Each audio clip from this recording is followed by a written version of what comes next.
Hello, everyone, and welcome. Good to see some familiar faces and folks who've been coming to these workshops this last month. Again, I'm Ellen Knudsen. I am the program manager for Practicing Democracy, Voter Education, and Engagement. And normally I'm joined with my colleague Kathy Copeland, the director of American Democracy Project, but she is presenting at a conference today, so wanted me to send her regrets. But as we're getting started here, please take a quick moment just to introduce yourself in chat to let us know who you are, where you're coming from. Today, as the slide says, I'm going to be talking about free speech on campus, and I'm so thrilled that Kristen Cheverdian from PEN America is here with us. But before I turn things over to her, I just want to say a few words about the series.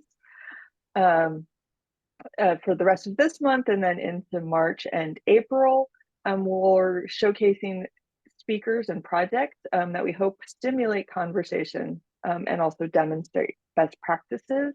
And we'll provide you some critical resources so that our campuses can develop the capacity to build a campus commitment to a healthy democracy. At the end of today's session, I'll highlight a few of the upcoming ones, but on the slide that's on the screen is our March workshops coming up. I'm just going to put into chat here the links to where you go for each month to register for the workshops that are interesting to you. But I would like to do a quick poll. And on this poll, sorry, I was admitting people in from the waiting room, so I can't talk and do two things at once, apparently. So on this poll, it's to gauge interest in organizing 90-minute summits based either on geography or affinity group.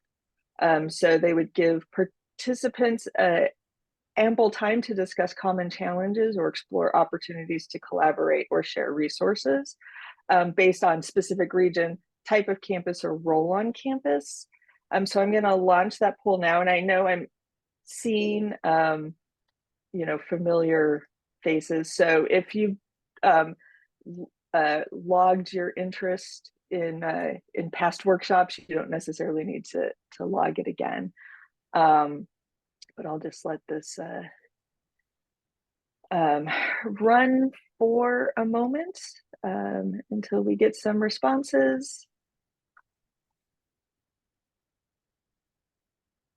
And we're going to be, I'll be collecting this feedback really for one more workshop, next Monday's workshop, and then we'll make decisions, Kathy and I, on which we'll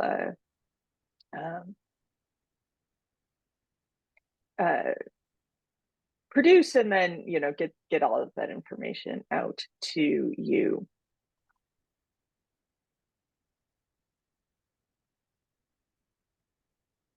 I'll just wait for a few more responses before I close the poll. But I'll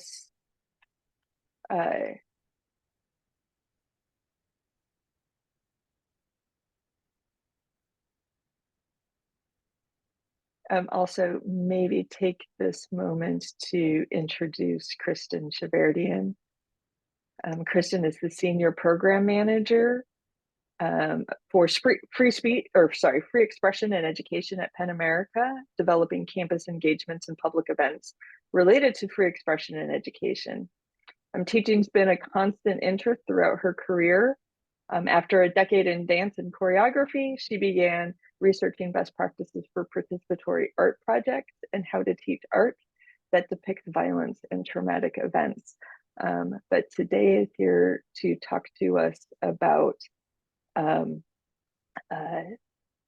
free speech on campus. I'm going to go ahead and end this poll. Thank you so much for your feedback on that. Kristen. the floor is yours. Okay. All right. Welcome, everyone. Thank you for coming. Thanks for attending this session. I'm really looking forward to our conversation together. And to start us off, actually, I want to flip my normal order. I often will present first and then hold space for dialogue and conversation, only to often find that it gets cut short. And especially we don't have a lot of time today. We have really less than an hour together. So I thought we would actually start with a short moment of conversation in breakout rooms. And we won't have a lot of time. So I'm gonna say 5 minutes. And Ellen's gonna send people just kind of randomly into breakout rooms. So it hasn't been pre-assigned. We're just gonna allow people to go into small rooms, about four people.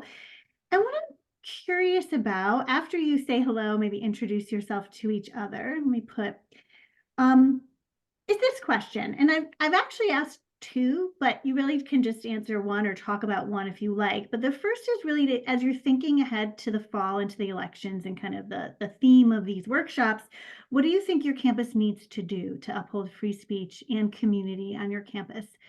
If you're not sure, maybe you haven't thought about it that much, although probably most of you have, but if you haven't, or you're just thinking, I really don't know, that's why I'm here today. What are your fears surrounding free speech and community on your campus for this election season? And I have a feeling that we all have many.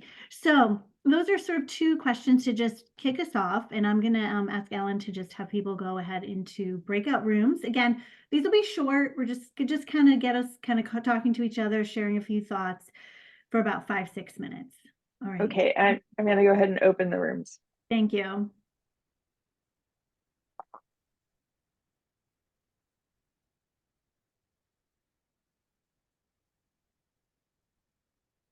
All right. Great. So do you have great.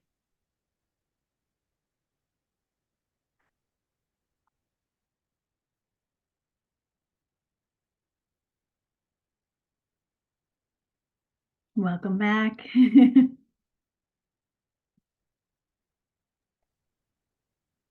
Hello. I'm Take sorry, a few Kim. more seconds I think I clicked a button I shouldn't have. No. All good. The rooms were closing. Everyone's Yeah, Was your no elephant in the room? worries at all. There's plenty of space for us to chat together, I'm sure. Thank you. We had such a tease there. You said elephant in the room. I was like, what's the elephant in the room then? Oh no, is that how it ended? Yes. I was going to say this election year, so that was the dark cloud hanging over us.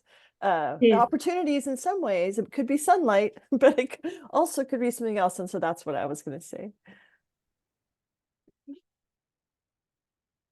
I'll give us once I know everyone's back. Let me know, Ellen, if everyone's everyone's back. Everyone is back. Okay, great.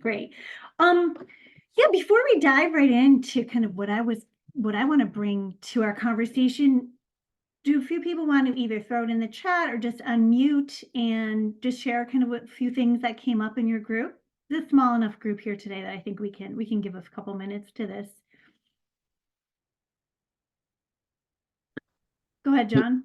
Kristen, thank you. I'll dive in. For my three colleagues in my breakout group, we have a range of feelings on freedom of speech during this election year.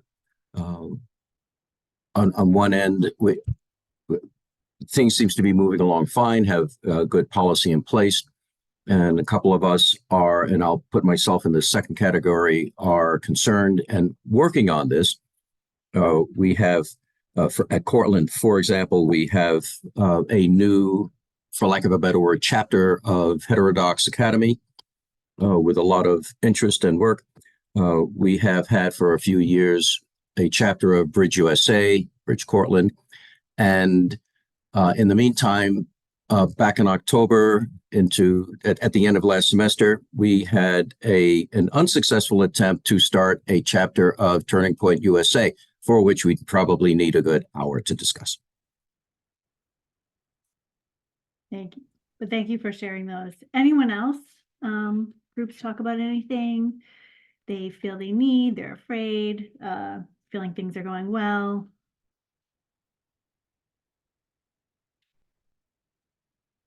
Alyssa, I don't want to speak for you, so please chime in because you're the one who said it. But in our group, Alyssa raised concerns about marginalized voices and how we balance free speech with also giving opportunity to voices that might otherwise not be at the table or the space. And I have a similar phenomenon on our campus. So I didn't get a chance to acknowledge how important that is. And we just don't want people to be harmed. And so we have to balance free speech with the hurt and the harm that we know might come along with that. So, yeah. Thank you. If there's no other, well, raise your hand or just unmute if anyone else wants to add one more comment. But that is a good kind of segue into what I am kind of here to talk about. And before I jump right into my slides, I'll say that what I'm presenting here, and knowing, you know, we have not tons of time together, is a framework, right? So what we've done here at Penn is really try to think of a framework and a way to approach these issues on campus, particularly around free speech and inclusion, which of course hate speech, harm, intent, impact are all parts of this conversation.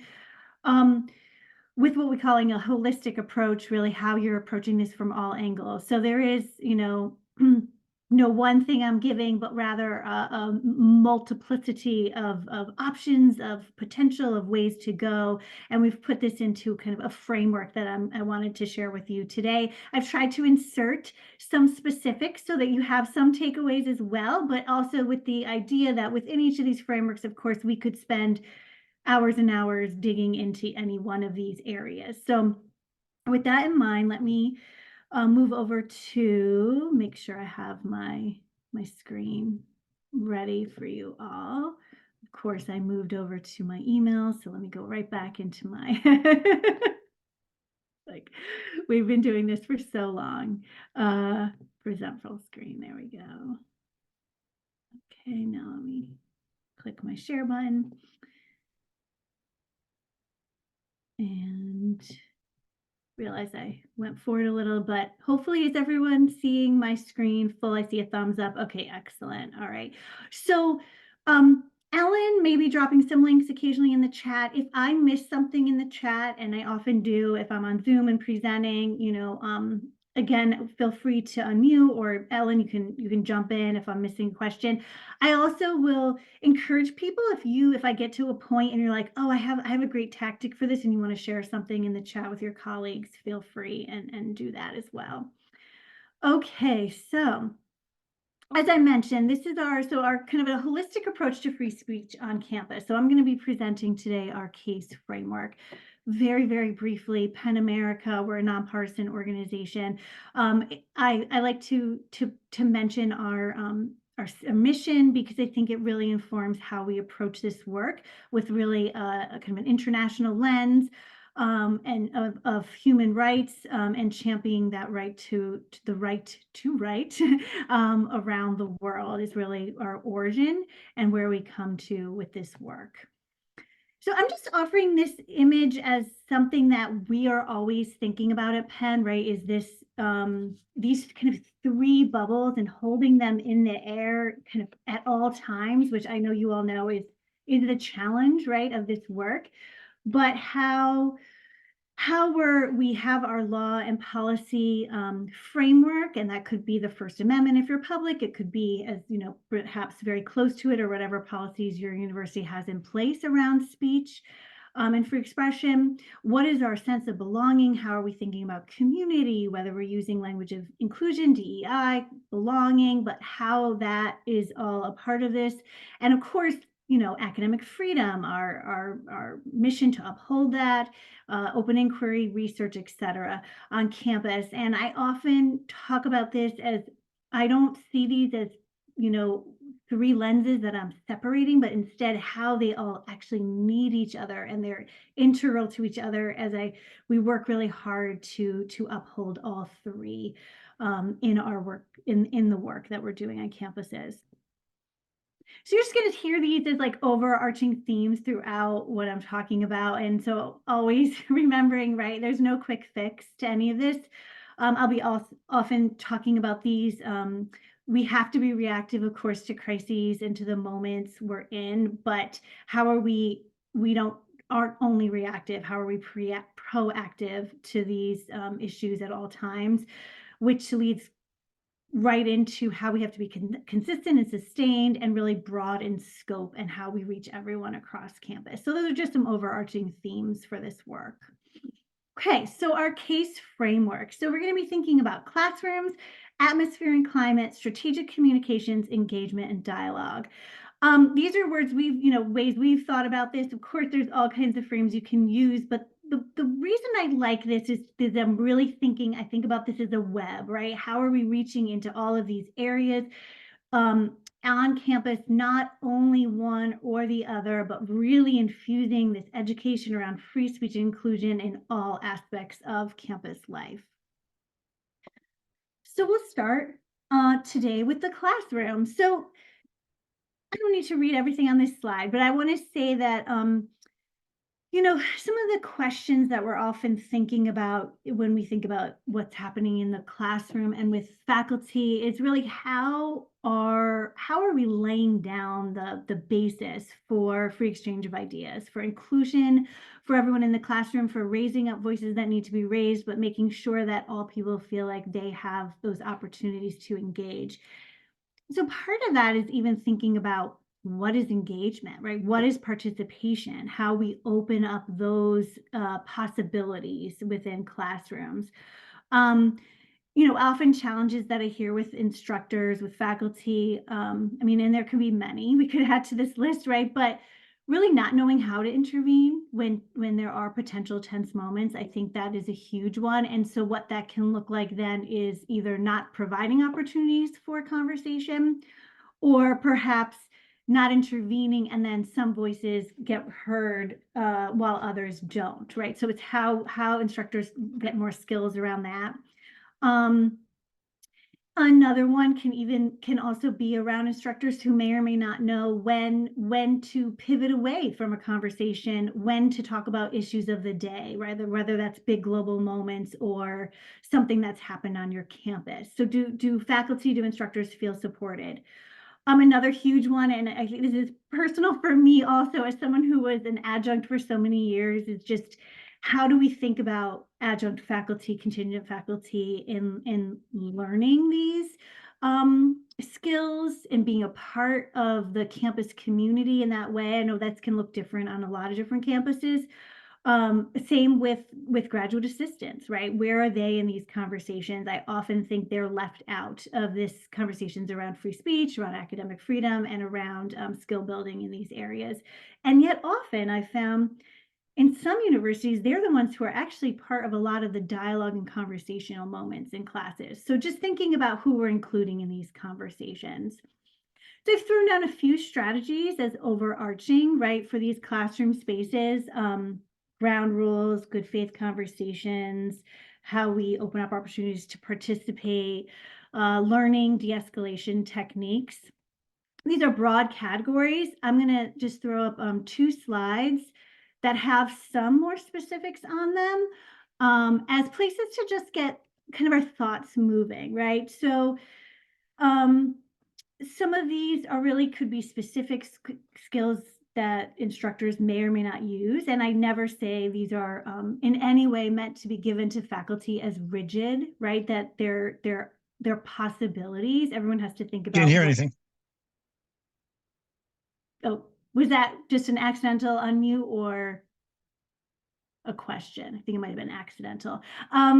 So these are just possibilities, right? That faculty could implement in their classrooms. But I think it's important to have a range of options, and at the very least, be in conversation, right, about how these work in your class, depending on the type of thing, subject matter you're teaching, the type of class you are teaching. Because what I often find when I work with faculty is that they're not, some faculty are deeply engaged in these kind of questions and thinking about this, and some aren't. So offering different opportunities and ways to think about these, whether that's through dialogue, conversation, professional development opportunities, et cetera. Things around, veering away from planned lessons could be part of policies that are brought up at certain moments in dialogue with faculty as things they can think about. All right, I'll move ahead. So again, a few strategies that faculty, and honestly, I'd say others, can think of. I've used these in staff meetings as well myself. So when things are getting tense, so that people have strategies in their back pocket to use in classrooms. And these also can be used if you're doing any sort of summits or, work. I'm thinking particularly around maybe the election or certain learning groups or, colloquiums, et cetera, but times where people are gathered and put in potentially conversations across difference. I know that a lot of universities are implementing these right now, right? More so than ever, perhaps. Different ways that students and others can dialogue across different. So these are just some tips that people can do. Things have gotten heated, a way to kind of break the moment and intersect as the leader, the facilitator, say, hey, I sense this is getting a little heated. How about we take a pause and why doesn't everyone write down what I want to learn about this topic or what I'd like to say about this right now? Might not even get shared out. It could just be that moment to diffuse tension and to kind of ground people back into themselves for a moment. And then there's others. There's ways to do data sharing, work together with a partner.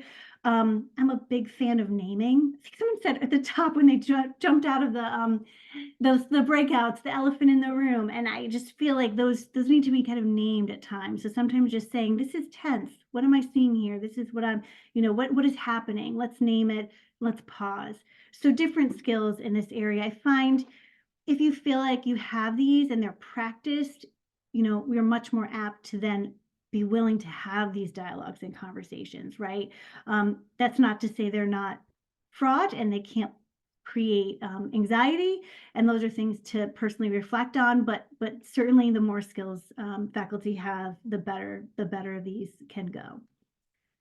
And of course, and we talk about this at Penn when we do our laying the foundation on free speech and academic freedom. Sorry, everyone. My cursor's too sensitive.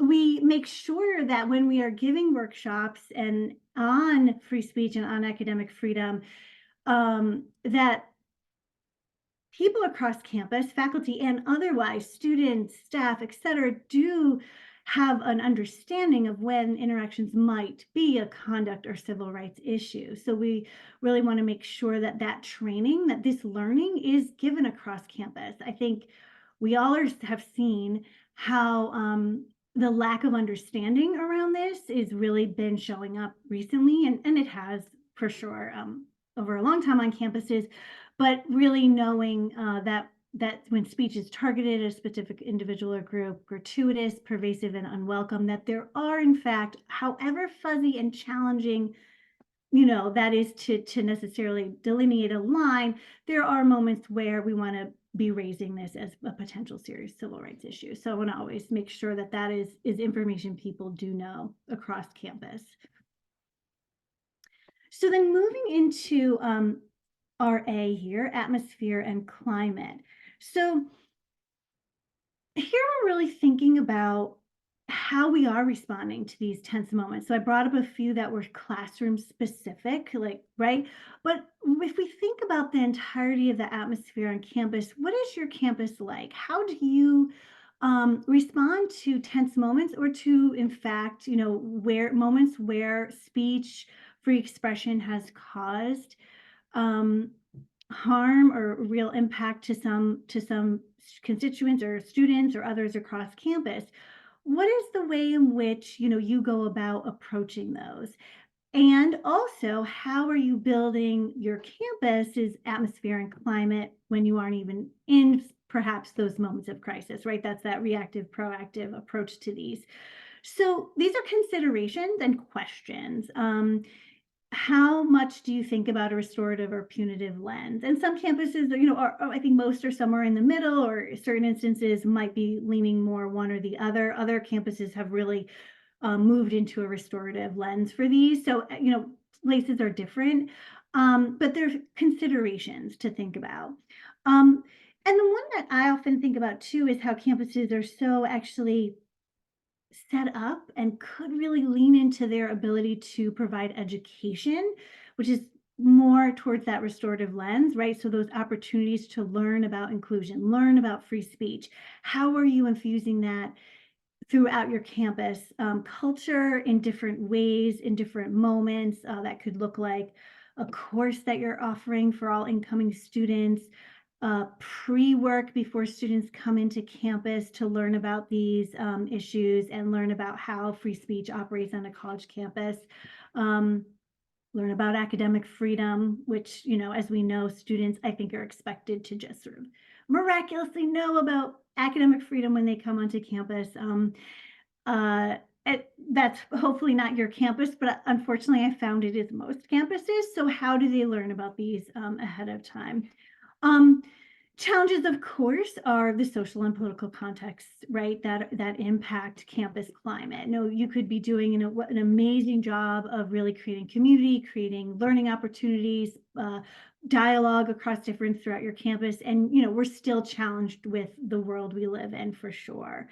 So how do you respond to those is really a consideration. And I want to just, on the strategy side, one of the ones that I wrote here, I want to explain a little deeper, your conflict resolutions that adopt more than a legalistic approach. And that isn't to take away the legalistic framework. That is absolutely what we are operating in, and particularly, again, on that public university First Amendment or whatever policies you have in place. What is that is to say is that only answering in a legal framework of this is free speech or this is allowed through our policies doesn't mean that our responses stop there, right? There's so much more we can be doing to support students through, you know, whether that's through support services, through education, through dialogue, through conversation, through other educational opportunities that are being offered, outreach, et cetera, that go beyond the legalistic, this is allowable, right, approach. So yes, we're upholding that. And I'm also saying, that's probably one of the biggest things I'll always say when I'm talking to whether it's campuses or others. It's like, yes, this is allowable under free speech. We're upholding that, and that is really what I think, you know, we're here to talk about within this framework. This is just to give you a little sense, if you're not familiar as much with punitive or restorative approaches, a little bit of background on that. One of our consultants who will come do trainings for campuses has a very strong background in this work. And now, while we aren't training people in these practices, can offer a lot of explanation towards them and why there are moments where that restorative approach, which is connected to education, can be really useful. The other thing I do want to say here as well is that the punitive approach focuses a lot on the speech or on the actions, on what happened, and kind of establishing or saying, and this is the punishment. But it actually doesn't do the and that I'm talking about. It doesn't provide the other resources explicitly. It can often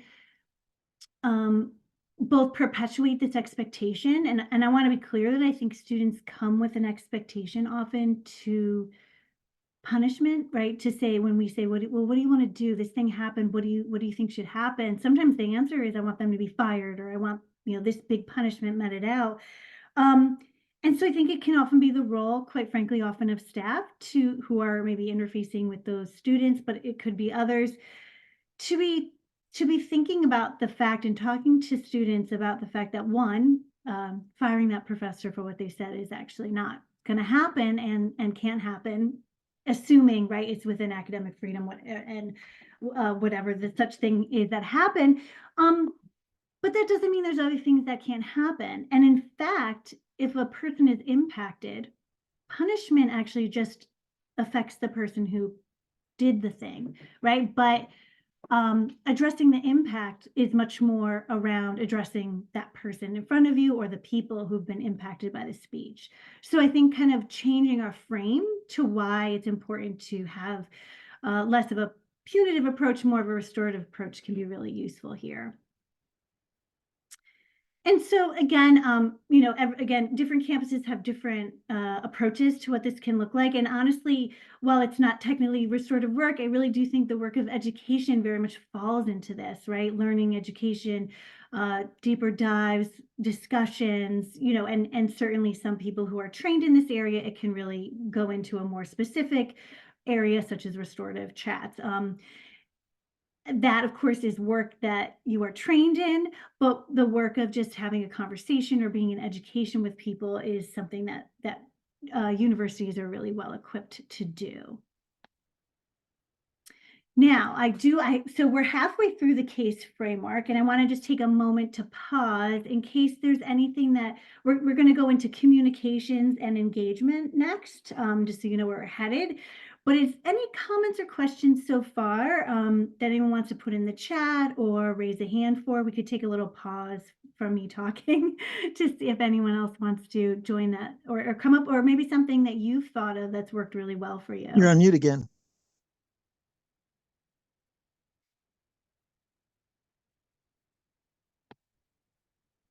Was that me?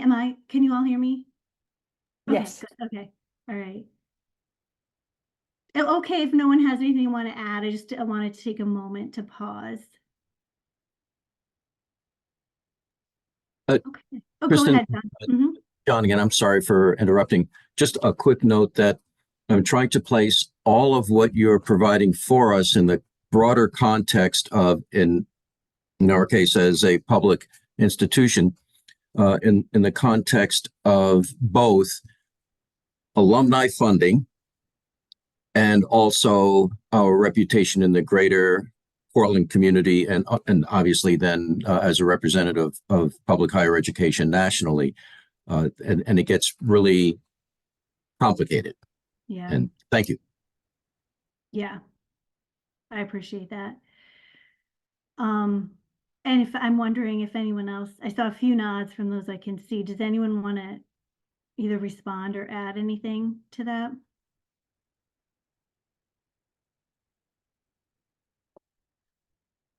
One of the things, Sorry, Kristen, I'll just sorry, echo. go ahead. Yeah. I'm Kim. I'm also at a public state in the state system in California, and I would just echo what John suggests. It's a bit of a tightrope for us. Yeah. But I really liked your description of it's both and. So yes, it's legalistic and there are really clear standards by which we have to abide, but there's some room for some other work that can kind of balance some of that out. So, but I would echo what John's suggesting. That's a tough one for us. Yeah, absolutely. And I know, I don't know how familiar people are with Penn's work, but we work with public universities quite a lot, and we work with private. We always recommend private universities adhere like public. That is our recommendation, what we want to see out of private universities.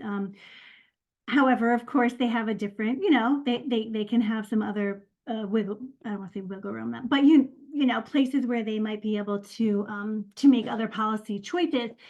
But absolutely, we say always to campuses, err on the side. Free speech is what we are. We are a free expression organization. We are defending free expression, and we want campuses, when in doubt, when there's a question, to be upholding free expression, right? Absolutely. And so that is why I always come back to the and what else are you doing across campuses to support, just whether that's support, whether that's education. I just think that maybe one of the biggest challenges is that there is no one thing, but also that's exciting to me, I think, because it's so in the wheelhouse of higher ed, right? Is to say that, wow, we have so much expertise across campus. We have so many things we can do, so many places we can interject, even if it's free speech unto itself, kind of education. I am sure everyone here, would know that, that just the statistics and the way that it's showing that students come to higher ed with so much less just understanding even of the First Amendment, or, some students are coming maybe from international and they don't understand it. So there's just so many ways we can even interject that kind of education that's really linked to that kind of public university upholding free speech on campus. That I think alone would do quite a lot for students as they enter into campus. Like, how does free speech work on a public university? How do I understand this? How do I fit into this?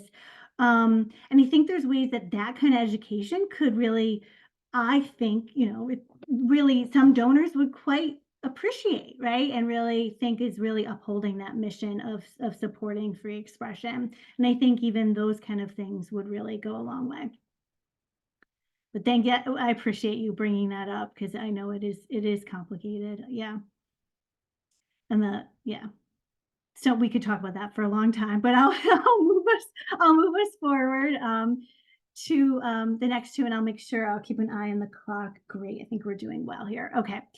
Communications, honestly, is probably one of my favorites, so I won't go out. I'll try not to go on too long, but here, I mean, this has obviously been an issue for a long time, but certainly since October 7th, this is just huge. And I know many universities are grappling, should we be neutral? Should we adopt the Calvin report? Where do we stand on these communications? I mean, again, this could be a day-long think tank, probably multiple days, just on this issue alone. But I think that one of the key questions that I often bring up and is, what are your communications about? Who are they for? Really have you thought this through? And that, I think, is the biggest thing. And certainly some campuses have, but a lot have really not. They really just haven't had a lot of time they've devoted to, when do we make a statement? Who does it come from? Let alone all the complexity around departmental statements, et cetera. I think, those challenges that we see are that these messages are not clear, they're not consistent, they're not transparent, right? And the communications perhaps don't consider a wide range of voices and experiences in how they're crafted, and also in how they are kind of written out and disseminated to a larger community. I'm actually going to go right to the next slide, because I think I have some thoughts here. So here's some of the questions I already brought up. What are your policies on all of these issues? Also, are the policies shared widely? I have found often students just really don't understand when a policy is made, why it's not. Similar to kind of this expectation of punishment or firing, can often be an expectation, unless you're a community that's explicitly neutral or otherwise, where there's an expectation of a statement on everything, right?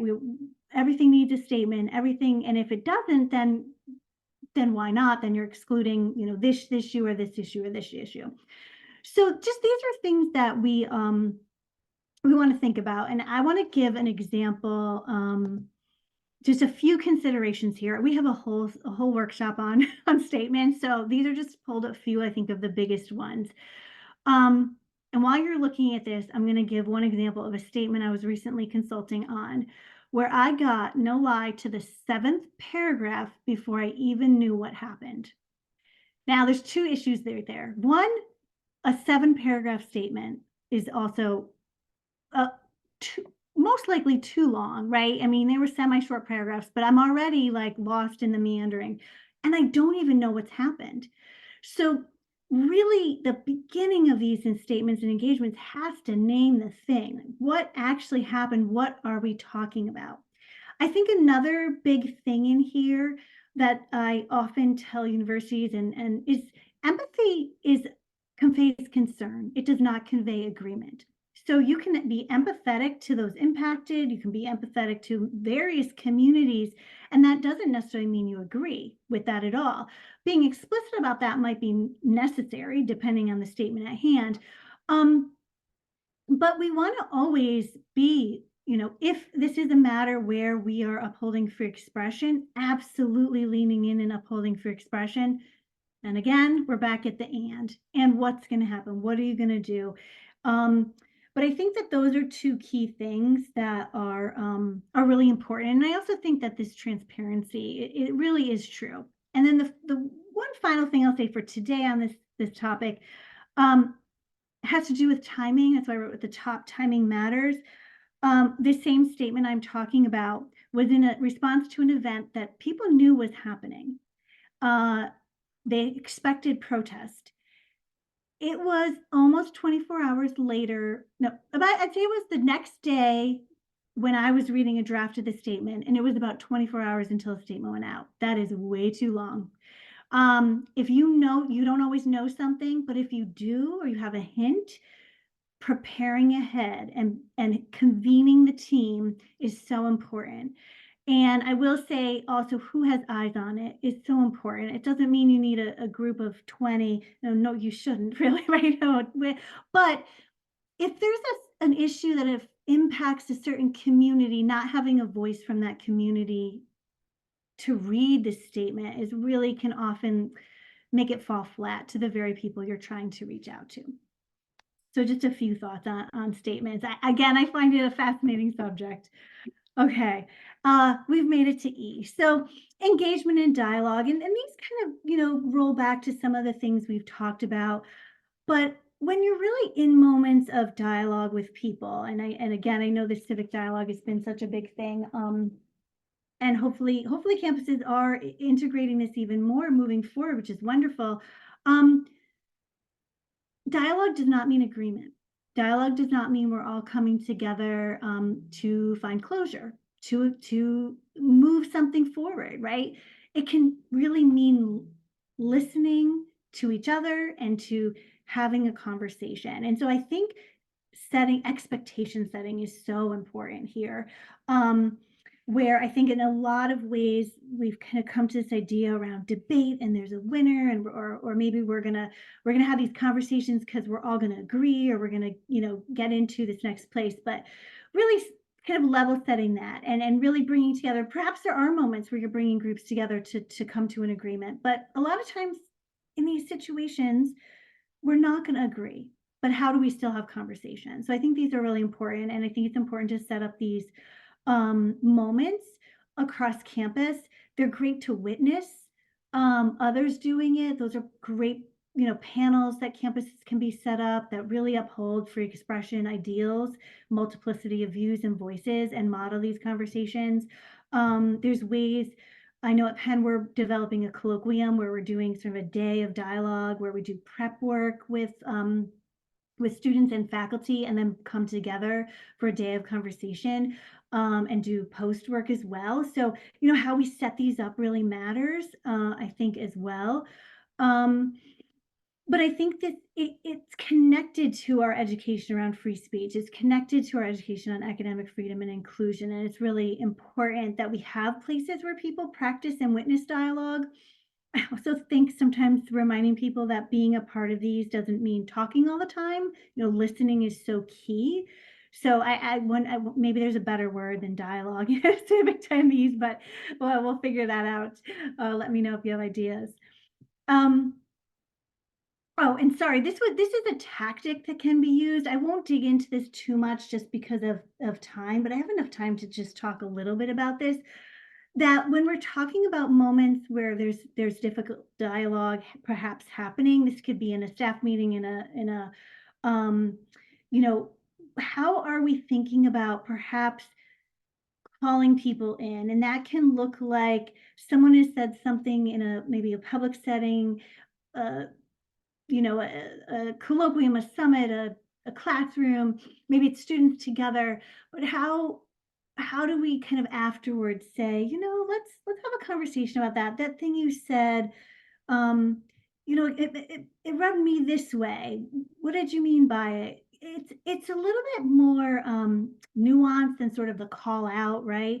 It can often be done peer to peer or as a faculty, unless there was something really problematic happening in the classroom. I often felt, given that I was the teacher, they were the students, that a after class chat could be more productive, right? Than the public, what some people see as shaming. But these are just some tactics. And again, we go deeper into this in some of our workshops, but it's a tactic that is not about stifling speech. It's really about conversation and dialogue, right? So this is not in any way saying you can't say that thing, but it is saying, hey, this thing that you said, let's talk about this more in another way. And there's a whole body of work on this, and I've credited where it comes from at the bottom if you're interested in knowing more. Doesn't mean there aren't moments of calling out that might need to happen. If you're particularly maybe in a staff meeting, there's something that's been said, maybe in a classroom and a student has, say, crossed into those civil rights violations, maybe questions a student's immigration status, and you need to just put that pause button in there. Doesn't have to even be that major shaming. It depends on the moment of what you're in. It could just be like, hey, whoa, that actually goes too far. We're going to take a pause. This could be a moment to insert that de-escalation tactic of let's write a little bit, So again, it can depend on who you are in relation to who you are in conversation with. But these are just some tactics to know that, if things are escalating, it is okay to pause, right? It's okay to have those, and having tactics to do so, though, is the key. I think I'll skip by these. These can be found online. The one thing I will say about these while you look at them is practice. These are not easy things to do in the moment. So if you feel like you're in a moment where you might be in moments where you need to do these pauses, having a few of these that you feel comfortable, that like feel authentic to you, is kind of key, right? Some of these I would never personally say, but I definitely might say, that's I'm curious about what you meant right there. Could you dig into that a little further for me? That's something that might come out of my mouth, but there's different ones that feel different for different people. However, if you don't have them in your back pocket, in that moment, you probably won't be able to grab them up. It's too challenging. So our consultant calls them handy dandies, and like has them plastered on Post-its. She works specifically in DEI spaces, and so often has students coming to her or moments where she may need to bring these up. So if that's you, you might want to grab a few of these. And I'm happy to share this resource, but you can find these online pretty easily. And then there's call out ones that might be a little bit more, like I say, firm. I need to push back on that. I disagree. That can be a really good moment for everyone else in the room to know that that is not how your values, if that's how they feel, that's what they said, but you disagree. And so there's ways here that you can also kind of have a more call out moment. And these are some other handy dandies that are just really useful to know and see.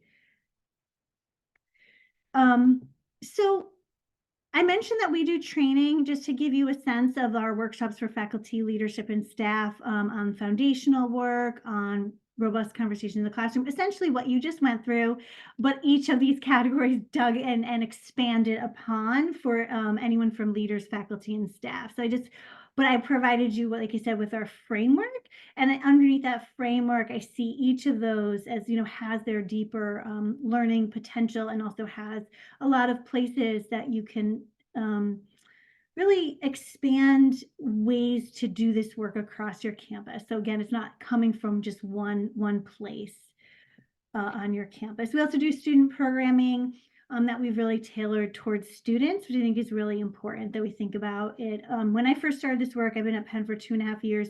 We did have some student programming, but most campuses were really thinking more about faculty, staff. And it's been really nice to see in the last year, particularly, honestly, the last several months, campuses going, oh wait, students have to be in this conversation. We have to be in it together. So it's really been great to see. If you're not familiar, we have a campus free speech guide. We should share a link to that as well.